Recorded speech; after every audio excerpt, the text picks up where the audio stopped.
Welcome back after the break. So basically we switched to digital Pakistan finally after COVID-19 क्योंकि ऐसी tragedy है जिसने बहुत सारी बुरी चीज़ें और बुरे चेंजेस भी हमारी ज़िंदगी में लेकर आई, लेकिन ऑल्दो एक अच्छी चीज़ ये हुई है कि वो finally switched ourselves to digital Pakistan.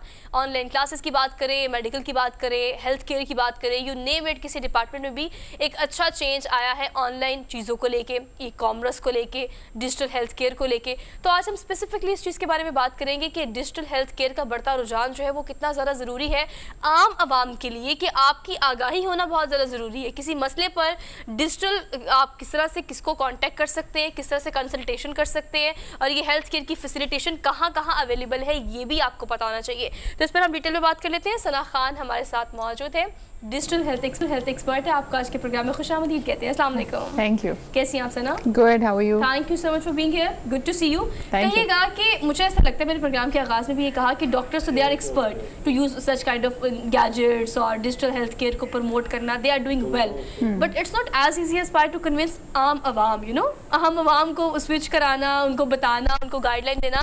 इस सेगमेंट करने का मकसद भी ये है कि किस तरह से हम आवाम को कन्विंस कर सकते हैं कि डिजिटल हेल्थ केयर की फैसिलिटेशन जहाँ जहाँ है, you should go for this. बिल्कुल।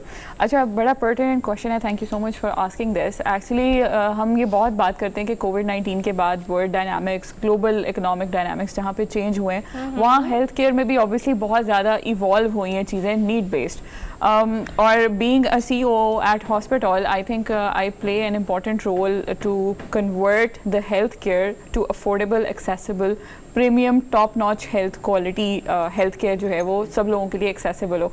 उसमें जैसे आपने क्वेश्चन किया ना कि आम आवाम को कैसे कन्विंस किया जाए, देखें एक मार्केटिंग में और बिजनेस में एक बहुत मशहूर आइडा मॉडल होता है जिसमें हम पहले अवेयरनेस क्रिएट करते हैं, फिर इंटरेस्ट पैदा होता है, फिर डिज़ायर होता है और फिर एक्शन लिया जाता है। हेल्थ केयर में जहाँ तक बात है, मैं समझती हूँ पाकिस्तान में it's extremely important to create awareness in terms of people getting the right health care at the right time. Okay. क्योंकि आई थिंक आई बिलीव कि जिस तरह से हमारे पास सेकेंडरी टर्शरी या क्वार्टनरी हॉस्पिटल्स के ऊपर या हेल्थ केयर के ऊपर बहुत ज़्यादा बर्डन है। Why? Because even if we are just like slightly a little under the weather, we go to the consultant specialist doctor. इसका मतलब ये है कि आपका जो प्राइमरी पॉइंट है या अर्ली डिटेक्शन या अर्ली प्रिवेंशन का पॉइंट है ना, वो मिसिंग है। So that's where the digital health care is, I think, trying to bridge the gap in Pakistan. Alright ji, Harmeet. अच्छा डॉक्टर साहब, आपसे जानना चाहेंगे, क्योंकि एक तरफ तो हम देख रहे हैं कि एक नया बहुत सारी चीज़ें नहीं है, लेकिन हम देख रहे हैं कि उसमें तेज़ी भी आ रही है, और इसके बाद आप क्या देखती हैं कि रिस्पॉन्स आम आदमी की जानिब से या अवाम की जानिब से किस किस्म का आ रहा है? कहते हैं ना कि वो मर्ज और कर्ज को लाइट नहीं लेना चाहिए। बिल्कुल। ये सिचुएशन हमारी बड़ी कम है अवाम में ना। मैंने शुरू वाला सवाल भी ये किया, मेरा वाला सवाल भी यही है कि आम आवाम को इस बात पर कन्विंस करना कि आपको छोटी सी भी चीज़ें, और कोविड-19 के बाद जो हमारा इम्यून कमज़ोर हुआ उसके बाद तो फौरी हमें इमीडिएटली रुजू करना चाहिए। अच्छा, आम आवाम को आप क्या समझती हैं कि किसी भी बीमारी को, फॉर एग्जांपल आजकल वायरल है, let's suppose talk about viral, तो ये हर किसी के सिम्टम भी अलग हैं, हालांकि पहले वायरल सबका सेम होता था। इस सिचुएशन में कैसे हम इस प्लेटफॉर्म को यूज़ कर सकते हैं और कब करना चाहिए? बिल्कुल। अच्छा, सो जैसे कि आपने सेल्फ मेडिकेशन की बात की ना, अगेन मैं वही कहूँगी कि मेरा हॉस्पिटल में या इवन किसी भी डिजिटल हेल्थ केयर का अगर कोई भी की लेवल का पोजीशन पे कोई रिसोर्स है, उनकी सबसे पहली जिम्मेदारी तो यही है टू क्रिएट अवेयरनेस। इसके ऊपर बहुत काम हो भी रहा है। सोशल मीडिया की एक्सेस हमें पता है कि पब्लिक में हर किसी को एक्सेसिबल है और बहुत चीपर रेट्स पे है, लेकिन उसका यूज़ और उसका अच्छे यूज़ को लाना और मेन स्ट्रीम में और टिकटॉक के ऊपर या फेसबुक या यूट्यूब के ऊपर सही तरह का कंटेंट कंज्यूम करना इज़ एक्सट्रीमली इंपॉर्टेंट। बहुत सारी चीज़ें आपको वहीं से पता चल जाती हैं। सेल्फ मेडिकेशन में अगर मैं आपको एक छोटी सी एग्जांपल दूं, जैसे आपने वायरल की बात की, अब किसी को भी अगर you know if your little under the weather, आपको कॉफिंग हो रही है या स्नीजिंग हो रही है, इस तरह की कोई एलर्जिक रिएक्शंस हैं, तो सबसे पहला रिस्पॉन्स क्या होता है इर्द गिर्द के लोगों से कि कोई कहवा पी लें, जो शांदा पी लें, या कोई टोटके आजमा लें। मैं ये नहीं कह रही कि टोटके आजमाना गलत बात है, लेकिन उसमें सबसे पहले आपकी प्राइमरी मेडिकेशन का होना बहुत ज़रूरी है। और वो भी I think person to person बहुत ज़्यादा वेरी करती है। आपको एक जनरल सा रिस्पॉन्स बताती हूँ कि जी आपको खांसी बुखार हो रहा है, गला ठीक नहीं हो रहा, तो आप एजोमैक्स खा लें। मैं ब्रांड नेम इसलिए ले रही हूँ बिकॉज आप नंबर वन आपका जो प्रिवेंशन का आप तरीका बता रहे हैं वो आपका टॉप नॉच क्लास का एंटीबायोटिक है, विच मीन्स कि अगर आप वो ले रहे हैं और आप वो लेते जा रहे हैं over the period of a year और अ कपल ऑफ ईयर्स, इसका मतलब है आपकी बॉडी अब रेजिस्टेंट हो जाएगी to the top class antibiotic.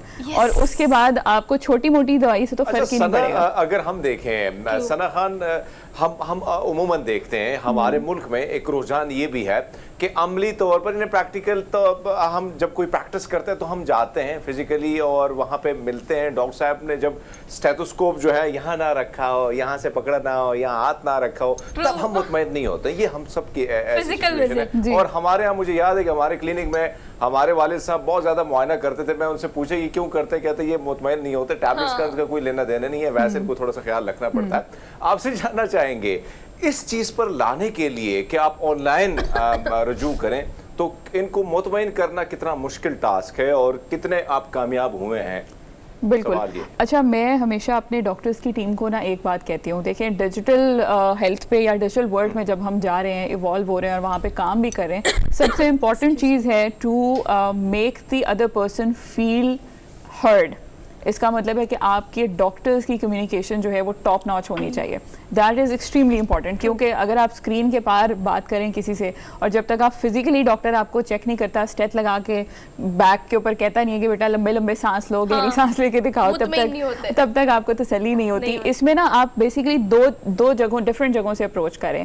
Number one, आप पब्लिक में अवेयरनेस रेज कर रहे हैं कि आपको आपका जो अर्ली डिटेक्शन या अर्ली पॉइंट के ऊपर चीज़ को पकड़ लेना कितना इंपॉर्टेंट है, और उसके लिए ज़रूरी नहीं है कि आपको बहुत कोई हैवी ट्रीटमेंट से अंडरगो करना है, पहला। और दूसरा काम, आप जहाँ पे लोगों को अवेयरनेस दे रहे हैं वहाँ पे मेडिकल प्रोफेशनल्स जो हैं उनकी सॉफ्ट स्किल्स ट्रेनिंग भी बहुत इंपॉर्टेंट है, क्योंकि सब्जेक्ट मैटर एक्सपर्ट तो वो होते हैं, लेकिन आप जनरल पब्लिक में भी अगर देखें तो आपको लोगों से पूछने पे पता चलेगा कि सबसे अच्छा डॉक्टर वो होता है जो उनकी पूरी हिस्ट्री लेता है, उनकी पूरी तफसील सुनता है कि कहाँ से शुरू हुई बीमारी, और टाइम देता है उनको, उनसे कम्युनिकेट करता है। और मैं आपको एक मज़े की बात बताऊँ कि आपकी पेशेंट की हिस्ट्री और बातचीत में ही कहीं ना कहीं क्लू भी छुपा होता है। So that's extremely important.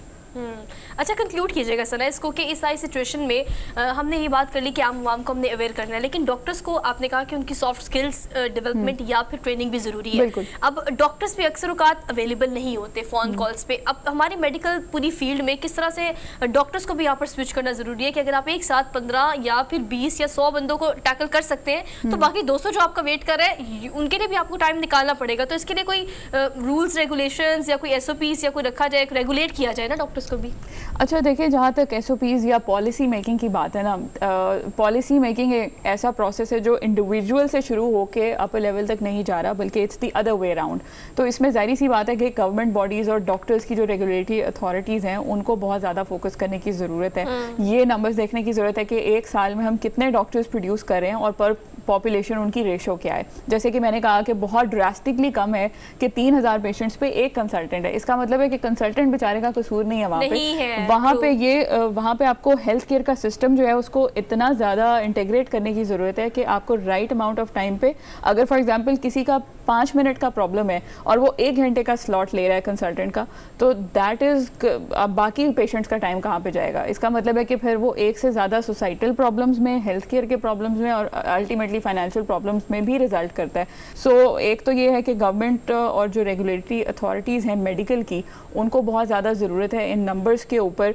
आजकल पूरी दुनिया जो है वो बिग डेटा को यूटिलाइज करके, मैनूवर करके अपनी मर्जी के रिजल्ट्स जो हैं वो ला रहे हैं। तो पाकिस्तान में भी इस चीज़ की का इंट्रोडक्शन होना बहुत ज़रूरी है। और बिल्कुल ठीक कह रही है Sana, it's a two way communication, दोनों साइड से ये चीज़ें होंगी तो ही चीज़ें आगे बढ़ेंगी, या यूँ कहें कि एक नई चीज़ जिसका रुझान हम देख रहे हैं वो अब आम आवाम में भी इंडल्ज किया जा सकेगा। ऑल दो Sana, thank you so much for joining us today. और बड़ी प्रोडक्टिव डिस्कशन रही। आपको भी ये चीज़ समझ आई होगी कि आपको भी एक स्टेप फॉरवर्ड लेना पड़ेगा ताकि आप भी इस चीज़ का, ये सिस्टम का हिस्सा बन सके।